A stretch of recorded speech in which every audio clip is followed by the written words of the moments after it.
প্রকৃতপক্ষে যদি তোমরা একজন ইউটিউবার হতে চাও তাহলে কিন্তু অবশ্যই তোমাদের এই বিষয়টা সম্পর্কে জানতে হবে। এই বিষয়টা না জানলে তোমরা একজন সফল ইউটিউবার কিন্তু হতে পারবে না। তো ইউটিউবে এসেছো ইউটিউবার হতে, তো তোমার এখন জানতে হবে যে রিউজ কন্টেন্টটা কি, ইউটিউবে রিইউজড কন্টেন্টের কাজ কি, রিউজ কন্টেন্ট আসলে কি করতে হবে। আর এটা দেখো, এটা কিন্তু খুবই একটা নর্মাল ব্যাপার, অনেকেই মনে করে, কিন্তু এটার জন্য তোমরা কিন্তু মনিটাইজেশন পাবে না। তোমাদের মনিটাইজেশনটা ডিসেবলও হতে পারে, যাদের মনিটাইজেশন আছে অলরেডি তাদেরটা ডিসেবলও হতে পারে, আর যারা পাওনি তারা কিন্তু তাদের মনিটাইজেশনটা পাবে না। কারণ রিউজড কন্টেন্ট এমন একটা কন্টেন্ট যার মাধ্যমে কিন্তু তোমাদের চ্যানেলটা কোনোদিনও মনিটাইজ হবে না। তোমরা অনেক আশা নিয়ে ইউটিউবে ভিডিও করছো, সব কিছু কমপ্লিট, 4000 ওয়াচ ঘন্টা ডান, তারপর সাবস্ক্রাইবার ডান, কিন্তু তারপরেও তোমরা মনিটাইজেশন পাচ্ছ না। তোমরা ভুলটাকেই খুঁজে পাচ্ছ না। মেন ভুলটা হলো এটা যে রিউজ কন্টেন্ট। এই রিউজ কন্টেন্টটা কি, এটার কিন্তু খুব ছোট ছোট বিষয়গুলো তোমাদের জানতে হবে, যার ফলে তোমরা এর থেকে বাঁচতে পারবে আর তোমাদের চ্যানেলটাকে মনিটাইজ করতে পারবে। তো সেটা সম্পর্কে আমি স্টেপ টু স্টেপ এই ভিডিওতে আলোচনা করব। ভিডিওটা স্কিপ না করে সম্পূর্ণ দেখার অনুরোধ রইল। আশা করছি ভিডিওটা সবার ভালো লাগবে। তোমরা তো জানোই যে ইউটিউব প্রতিনিয়ত কিন্তু কিছু না কিছু আপডেট দিয়ে যাচ্ছে। তো এই বিষয়ে একটা নতুন আপডেট দিয়েছে, সেটা আমি আজকে তোমাদের সামনে তুলে ধরবো। তো এখানে দেখো, এখানে প্রথমেই লিখেছে কি what is reuse content on YouTube. ইউটিউবে রিউজ কন্টেন্টটা কি and why it is so important, আর এটা কেন এত গুরুত্বপূর্ণ সেটা সম্পর্কে এই ভিডিওটা। তো দেখো, এখানে আছে what count as reuse content, মানে রিউজ কন্টেন্ট হিসেবে কোনগুলো কাউন্ট করা হয়। তো এখানে দেখো রিউজ কন্টেন্ট হিসেবে কোনগুলো কাউন্ট করা হয় এখানে ডিটেলসে লিখে দেওয়া আছে। তো আমি তোমাদের এখন দেখাচ্ছি। দেখো, reuse content is when a video use content that's already on YouTube or other online source without significant modification. তো দেখো, রিউজ কন্টেন্টটা কি, একটা কন্টেন্ট ধরো আমার এই ভিডিওটা আমি ইউটিউবে আপলোড করেছি, তো এই ভিডিওটা নিয়ে যদি কেউ আপলোড করে, মানে অলরেডি এটা কিন্তু ইউটিউবে আছে, আবার যদি এই ভিডিওটা আপলোড হয় তাহলে কিন্তু সেটা রিউজ কন্টেন্টের মধ্যে পড়বে। আর দেখো, আমার ভিডিও, নিজের ভিডিও আমি যদি নিজেও আপলোড করি এই কন্টেন্টটা আর একবার, তাহলে কিন্তু সেটাও রিউজ কন্টেন্টের মধ্যে পড়বে। শুধু যে মানুষের ভিডিও আপলোড করলে তোমরা রিউজ কন্টেন্ট বা কপিরাইট খাবে তা কিন্তু না। তোমরা যদি নিজের ভিডিও ডাবল বার আপলোড করো, মানে এই ভিডিওটা আমি এই চ্যানেলে করলাম, আর একটা চ্যানেলে এই ভিডিওটা আমি পোস্ট করে দিলাম, তাহলে কি হবে, আমার কিন্তু প্রথম যে চ্যানেলটায় আছে আমার ভিডিওটা সেটা ভ্যালিড ভিডিও, সেটা ভ্যালিড, আর যেটা আমি দ্বিতীয় সেকেন্ড চ্যানেলে যেটা করলাম সেটা কিন্তু ভ্যালিড না, মানে সেটা রিউজ কন্টেন্টের মধ্যে পড়ে গেল। এখন কি তোমরা নিজের ভিডিও নিজের চ্যানেলেও কিন্তু পোস্ট করতে পারবে না, মানে দুইবার পোস্ট করতে পারবে না, একবার তো করলে আর নেক্সট টাইম সেই ভিডিওটা কিন্তু চলবে না। তো এরপরে দেখো এরপরে কি আছে, using reuse content on your channel could result is rejection. মানে তোমরা যদি রিউজ কন্টেন্ট তোমাদের চ্যানেলে দাও, মানে তোমরা যদি রিউজ কন্টেন্ট ছাড়ো, তাহলে কি করতে হবে, তোমাদের চ্যানেলটা কি হবে, রিজেকশন হবে, মানে মনিটাইজেশন পাবে না, তোমরা মনিটাইজেশনে গিয়ে রিজেকশন পাবে। অর সাসপেন্সিভ, মানে সাসপেন্সিভ হিসেবে ধরা হবে, যার ফলে কিন্তু চ্যানেলটাকে টার্মিনেট করে দেয় বা একবারে ডিলিট করে দেয়।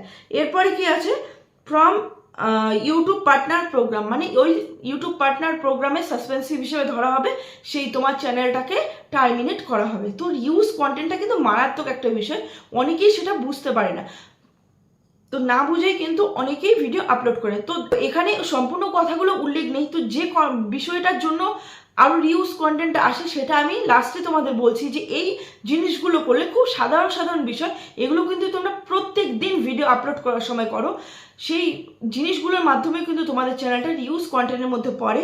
তো সেটা কি আমি এই ভিডিও শেষে আমি বলছি।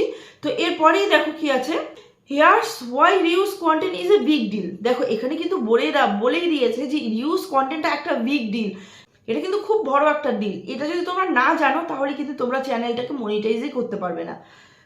তো এরপরেই আমি দেখাচ্ছি, দেখো এরপরেই আছে, দেখো how can creator avoid being rejected or suspended for YPP for reuse content, মানে ক্রিয়েটাররা কিভাবে এই রিউজ কন্টেন্ট থেকে রেহাই পাবে, মানে বাঁচতে পারবে। তো এখানে কি আছে, create content that's original and unique. তো তোমাদের ইউটিউবে কি করতে হবে, কন্টেন্টটাকে অরিজিনাল রাখতে হবে আর ইউনিক রাখতে হবে। ইউনিক না হলে তোমার কন্টেন্টে ভিউ আসবে না, তোমার কন্টেন্ট মানুষ দেখবে না। আর অরিজিনাল রাখতে হবে যাতে তোমাকে কোনো কমিউনিটি গাইডলাইন্স খেতে না হয়।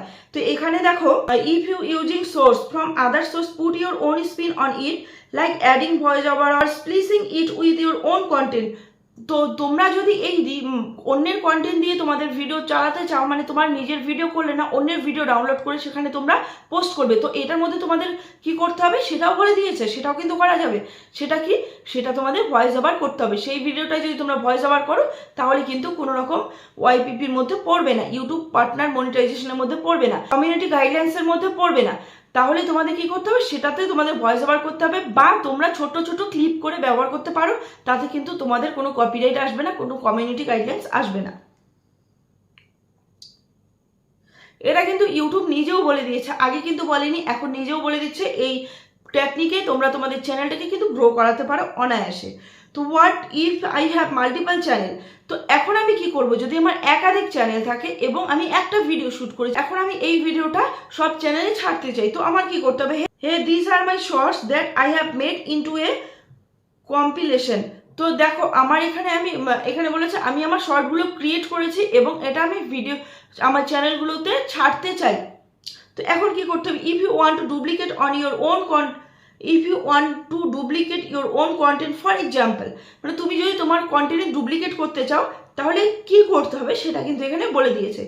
Upload A compilation of your short, put something in the metadata or the description to help YouTube understand that they are yours.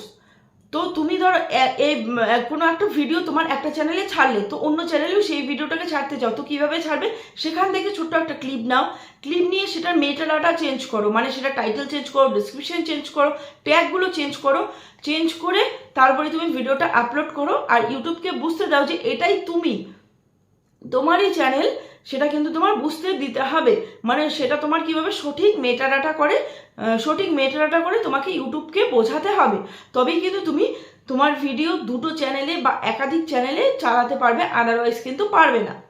তো এটা গেল ইউটিউব যে বলেছে সেই কথাটা। এবার আমি বলি যে রিউজ কন্টেন্ট আরও অনেকগুলো বিষয়ের মাধ্যমে আসে, সেগুলো কি কি, সেগুলো হলো, দেখো তোমরা যদি একই থাম্বনেল অনেক ভিডিওতে ব্যবহার করো তাহলে কিন্তু রিউজ কন্টেন্ট আসবে। একই টাইটেল তোমাদের একাধিক ভিডিওতে ব্যবহার করো তবুও কিন্তু রিউজ কন্টেন্ট আসবে। তোমরা যদি একই ডেসক্রিপশন একাধিক ভিডিওতে ব্যবহার করো তবুও কিন্তু রিউজ কন্টেন্ট আসবে। সুতরাং তোমাদের সব কিছু প্রত্যেক দিন চেঞ্জ করতে হবে, প্রত্যেক দিন তোমাদের টাইটেল বলো, থাম্বনেল বলো, ডেসক্রিপশন বলো, সব কিছু চেঞ্জ করে কিন্তু তোমাদের ভিডিও ক্রিয়েট করতে হবে, সব কিছু আলাদা আলাদা করতে হবে। প্রত্যেক দিন একই টাইটেল, একই থাম্বনেল, একই ডেসক্রিপশন দিলে তোমাদের চ্যানেলে কিন্তু রিউজ কন্টেন্ট পড়বে, আর তোমরা চ্যানেলটাকে মনিটাইজ করতে পারবে না। তো কেমন লাগলো ভিডিওটা কমেন্ট করে অবশ্যই জানাবে। আর একটা কথা, হ্যাঁ, আমার গলা এতটাই খারাপ যে আমি ভিডিও করতে পারছিলাম না কিছুদিন ধরে। এই গলার প্রবলেমের জন্য আমি কিছুদিন পর ভিডিও করতে পারি না, কারণ হচ্ছে কদিন পরই আমার গলা বসে যায়। আমার এটাই প্রবলেম, আর এটার জন্য আমি ওষুধও খাচ্ছি। তো তোমরা ভিডিওটা কষ্ট করে একটু বুঝে নিও, যেটা বুঝতে অসুবিধা হবে অবশ্যই আমাকে কমেন্ট সেকশনে জানাবে। তো আজকের জন্য এতটুকু, দেখা হচ্ছে নেক্সট ভিডিওতে, টাটা।